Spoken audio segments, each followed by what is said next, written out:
There's a lot of drama going on with Thrilljoy's Moo Deng. So for those who do not know, Moo Deng was sold on Thrilljoy's website for 48 hours.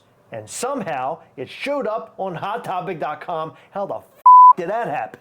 As collectors, obviously, we would be concerned about this because when we are told there's only 48 hours in which to buy something, you expect that there's only 48 hours to buy the thing because then there's a limited number associated with it, right? That's what we all want as collectors. We like the limited, hard to get pieces. Then months later, the item shows up on HotTopic.com and we're all left wondering, what is going on here? Why is this happening? And why weren't we told? Like we should have all been personally called over something like this. So before we came to Toy Fair, Heather and I started seeing all the drama unfold in groups on social media regarding Thrilljoy.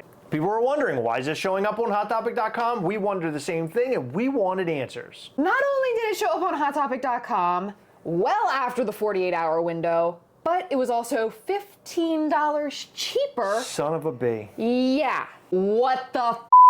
You know what that is? It's trash! Now, of course, Heather and I had our torches and pitchforks all set up and ready to go to go to Toy Fair to see Brian Mariotti because we knew... in my backpack. You did? Yeah, a torch and a baby-sized pitchfork because a regular-sized pitchfork did not fit in my Loungefly. So just to set the record straight, when you say torch, do you mean a Q-tip? And then when you say pitchfork, was it an actual fork, like a plastic fork? Maybe. Jesus Christ. So for those who are not familiar with Moo Deng, it's a little hippo. And it's adorable. It's a little hippo. There's so much drama over a hippo toy. People wanted to buy the hippo. It's so cute, though. It really is cute. Very interesting fact, Thrilljoy explained that they were the first to acquire the rights over Moo Deng. They had to reach out, I think, to the government of Thailand. Yeah. To get Moo Deng rights. Can you believe that? That's really cool. Moo Deng! That's wild.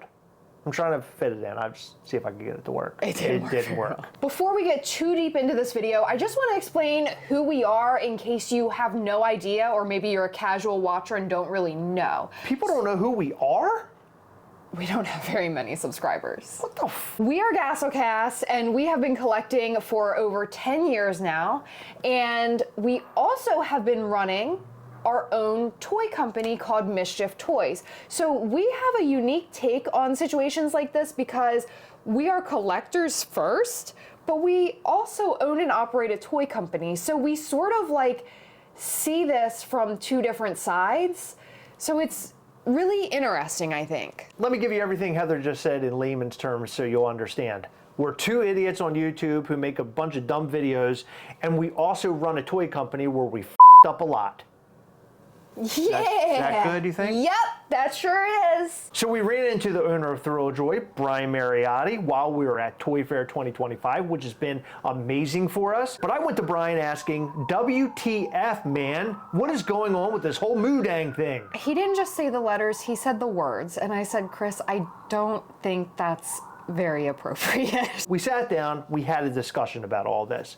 And after the discussion was over, he basically said, I want to right the wrongs here. I want to make sure that we explain to everybody what the f is going on. So basically what happened is he took our number and he went back to his team and was like, hey, what's going on with this?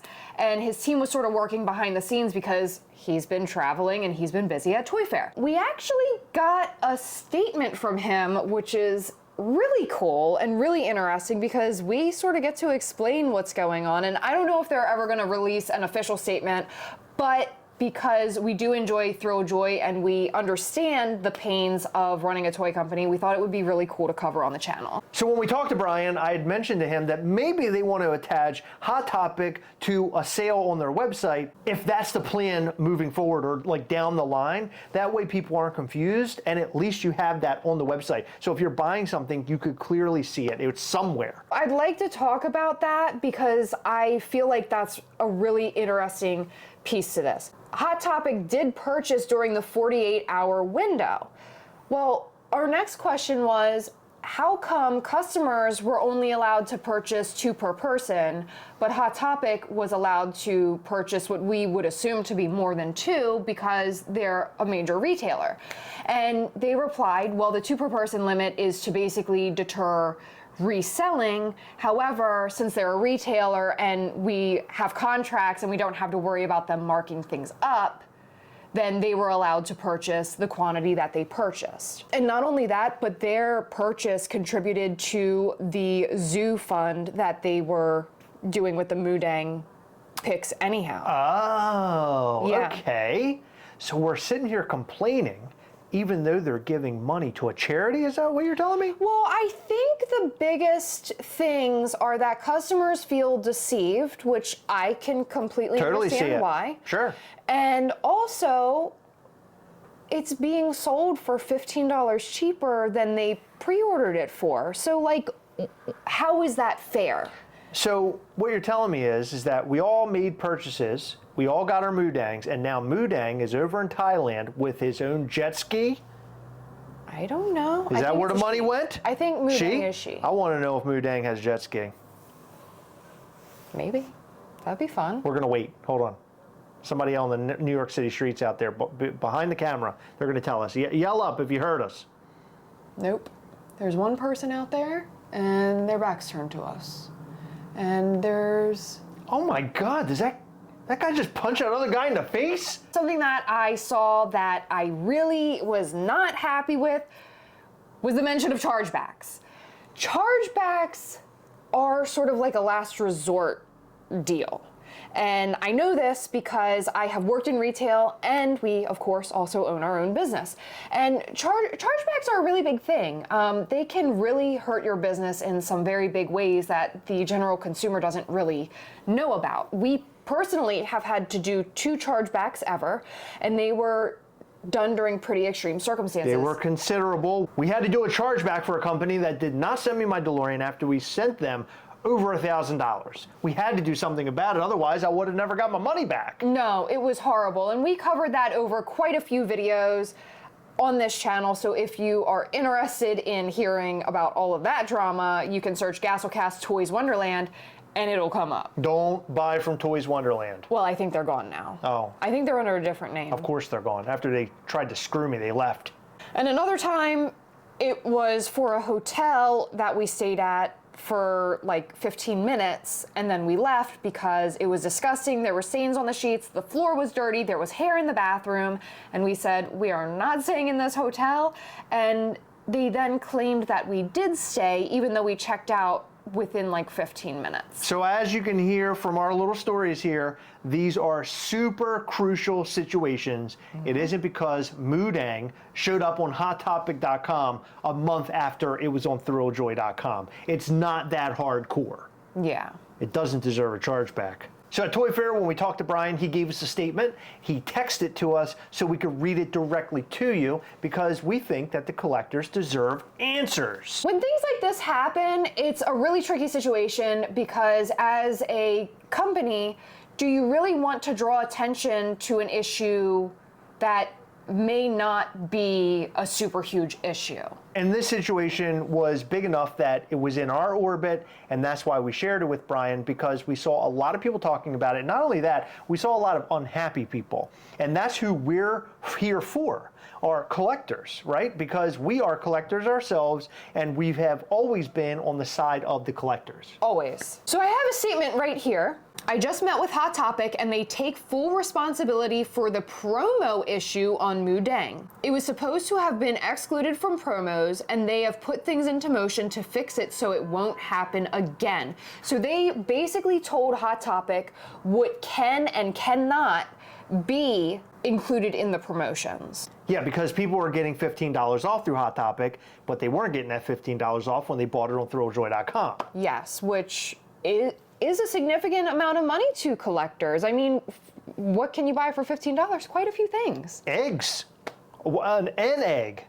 Like we talked about, we may make mistakes, but doing right by our fans is so important to us. We are going to be super transparent that timed releases can be bought by other partners for future drops, but the price issues won't happen again. Okay, that's good. So now there's clarity, there's transparency, and we understand how these things are going to be handled in the future. And that's what I'm always after. As long as we know that going in, That's what we need. We need to navigate that. Yeah, so my assumption is that maybe like on the website, if they do a timed release again, they will put like, hey, this can be purchased by our partner, like our retail partners. Put a note somewhere. Yeah. But the price issue shouldn't be a thing anymore. Something that I haven't mentioned yet in this video is we had actually worked with Hot Topic for our business, for MISCHIEF Toys. We released a limited edition Emo Ghastly with Hot Topic. It was not the smoothest drop. And I want to say that I did not feel like it was our fault. I felt like it was definitely Hot Topic's fault. So when we approached Brian, I was sort of understanding about this because we also experienced a similar issue, not quite on this scale because obviously Thrilljoy is much bigger than MISCHIEF Toys, but we did experience issues working with Hot Topic. Retail is a really tricky thing, I've heard, and we experienced that with our first retailer launch. So Thrilljoy is a brand new company. Let's not forget that. They just started back New York Comic Con 2024. But hold on, people are not liking that answer because Brian Mariotti was a CEO previously of a billion-dollar company. Okay, I understand. But what people also don't understand about that is with a company of Funko's size, Brian is like one piece of the puzzle. But there's hundreds of other workers who deal with your retailers, who deal with the licensing, who deal with the artwork and things like that. So it's not like Brian is in charge of every single thing. So there are things that he probably has zero experience in that he's having to deal with for the first time, or maybe he dealt with it a long time ago, things have changed, or he just forgot how it goes. So I feel like it's appropriate to be a bit more forgiving, especially in the earlier stages of having a toy company. Absolutely. But was this wrong? And we don't like seeing something like this happen with this whole Moo Deng thing, 110,000%. I don't like it, which is why we went to Brian with it. And we wanted to let him know that this is something that we're seeing, that we're noticing. And we're the most judgmental collectible channel there has ever been. We're the trash people. Don't say that too loud. So we're right there with you when it comes to finding out answers and figuring out what the heck is going on. But I think that Thrilljoy did a brilliant job at explaining what's going on, finding ways in which to remedy the situation moving forward, and also being apologetic, because in reality, they don't have to say anything. They don't have to do anything. They can continue running this business. But what I can tell you 110,000% is that these guys give a shit. They give a shit, and we talked to them directly at Toy Fair, and you could tell that they really care about what they're doing. They're very passionate about it, and that is what makes me a Thrilljoy fan. I'm going to stand by these guys. I love what they're doing.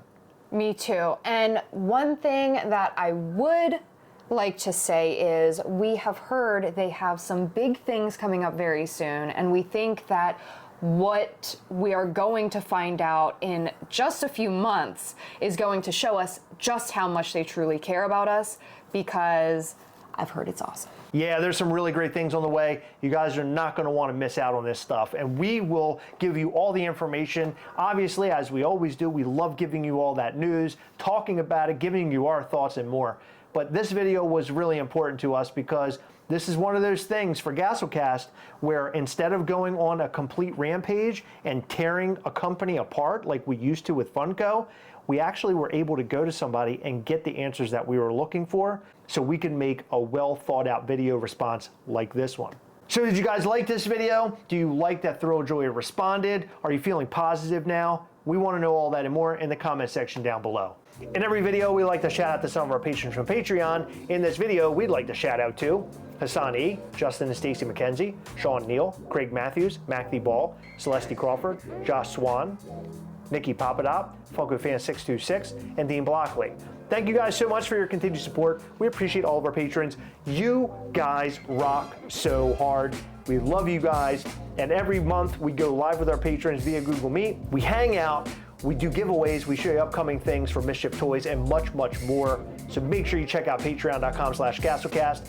there is a lot going on every single month during those calls. Hit the like button, hit the subscribe button, hit the little bell. That helps this channel in such a big way. That support means the world to us, so make sure you're doing all of those things. Come back and watch us every Sunday between 8 and 9 p.m. Eastern. We have a blast there live where we can talk with you directly through the chat. We just did one while we've been here in New York, and it was a really, really good time. And it felt really good to connect with everybody after a hectic weekend. So thank you to everybody who tuned in for that. But that's all we've got for you. Thank you so much for tuning in. We'll see you guys in the next one. Bye.